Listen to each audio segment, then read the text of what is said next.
Manorama group, जो सोचता है वो करता है। आपके अपने सपनों का आशियाना। नमस्कार, मैं शालिनी और आप देख रहे हैं N2N भारत। आइए बढ़ते हैं आज की बड़ी खबर की ओर। सुपौल जिले के व्यवहार न्यायालय परिसर में चतुर्थ वर्गीय कर्मचारी के द्वारा कलम बंद हड़ताल किया गया, जिसमें 3 सूत्री मांगों को लेकर यह हड़ताल किया गया था, जिसमें उनका पहला मांग था वेतन भी विसंगति को जल्द से जल्द दूर किया जाए। वही दूसरा मांग है सभी तृतीय और चतुर्थ वर्गीय कर्मचारी को शीघ्र पदोन्नति किया जाए। तीसरा मांग है 100% अनुकंपा पर बहाली किया जाए। चौथी मांग है विशेष न्याय कदर लागू किया जाए। इन्हीं सभी मांगों को लेकर तृतीय एवं चतुर्थ वर्गीय कर्मचारी अनिश्चितकालीन हड़ताल पर बैठे हुए हैं और सरकार की दोहरी नीति के खिलाफ जमकर नारेबाजी कर रहे हैं। साथ ही उन्होंने बताया कि 1991 में माननीय उच्च न्यायालय पटना द्वारा स्नातक स्तरीय वेतनमान का अनुशंसा किया गया था, लेकिन 1994 में बिहार सरकार ने उक्त अनुशंसा को खारिज कर दिया और साथ ही 1994 में ही पटना उच्च न्यायालय में रीट CWJC 5156/1994 उच्च न्यायालय पटना में दाखिल किया गया। रीट में माननीय न्यायाधीश AK गांगुली द्वारा कर्मचारियों के पक्ष में जजमेंट दिया गया, लेकिन बिहार सरकार द्वारा उसे लागू नहीं किया गया। आफ्ताब आलम कमेटी द्वारा स्नातक स्तरीय वेतनमान का अनुशंसा किया गया, लेकिन बिहार सरकार द्वारा लागू नहीं किया गया। वही मीडिया से मुखातिब होते हुए चतुर्थ वर्गीय कर्मचारी ने क्या कुछ कहा, आइए जानते हैं।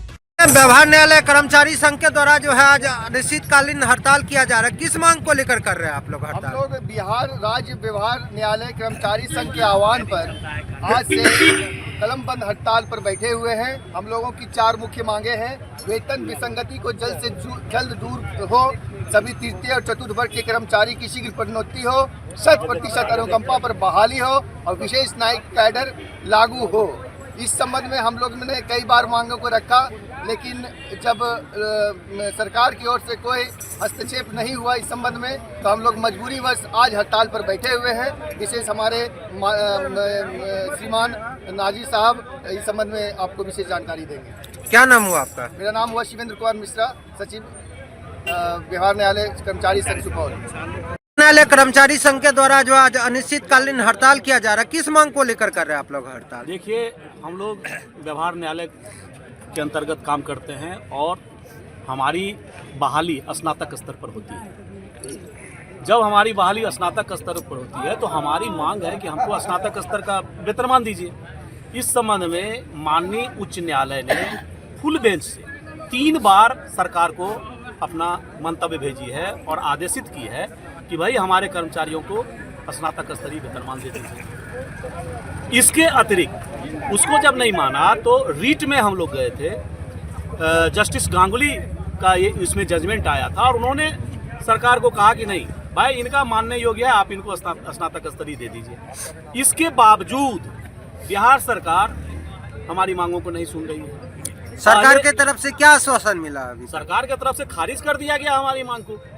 वो कह रही है कि आप स्नातक हैं तो सिर्फ यही एकमात्र मापदंड नहीं होता है जो कि आपको स्नातक स्तरीय वेतनमान दिया जाए। सरकार का कहना है कि हम आपकी तुलना करते हैं कलेक्ट्रेट के स्टाफ से, जो समाहरणालय के कर्मचारी हैं उससे तुलना करते हैं, जबकि जजमेंट में भी और स्टैंडिंग ऑर्डर जो माननीय उच्च न्यायालय के स्टैंडिंग कमेटी ने जो आदेश दिया है, दोनों में इस बात का जिक्र है कि उस जो समाहरणालय के कर्मचारी हैं उनके काम से न्यायालय के कर्मियों के काम को तुलना नहीं किया जा सकता है। बहुत अंतर है, आप उसको स्नातक स्तरीय दीजिए। ये तो एक मांग हो गया।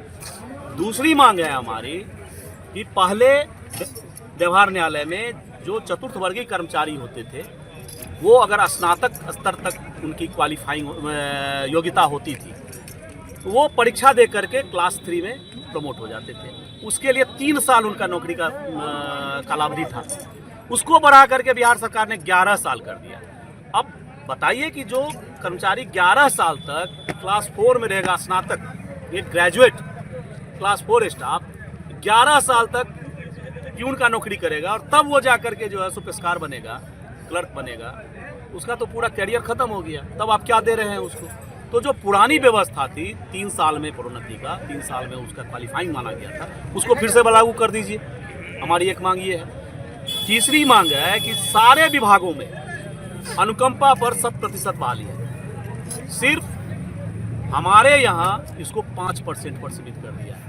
जिस साल ये कोई अगर मर जाते हैं सर्विस में उस साल जो वैकेंसी होगा उस कैडर में उसका 5% पद ही हम भरेंगे अनुकंपा से, जिसके कारण हमारे सुपौल में ही, ये तो पूरे बिहार में अभी हम लोग हड़ताल किए हुए हैं, सिर्फ सुपौल में जब से ये जसीब बना है 22 नवंबर 2014 से आज तक अनुकंपा पर एक भी बहाली नहीं हुई, इसलिए कि 5% में सीट ही नहीं बन रहा है।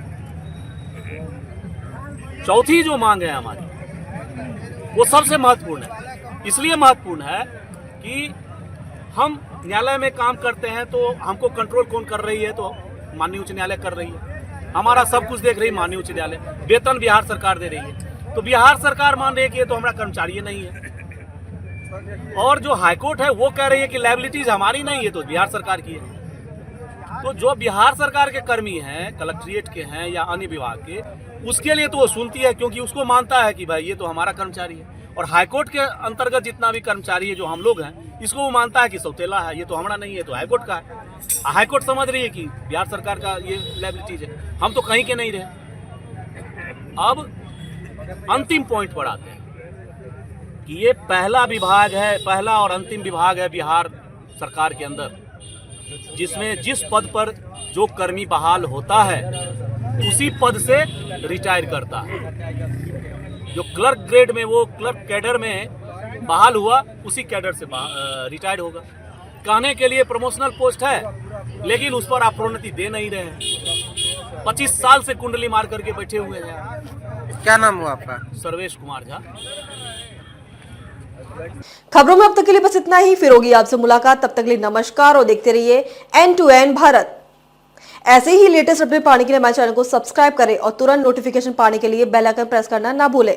यदि आप हमें फेसबुक या इंस्टाग्राम के माध्यम से देख रहे हैं तो हमारे पेज को फॉलो जरूर करें। धन्यवाद।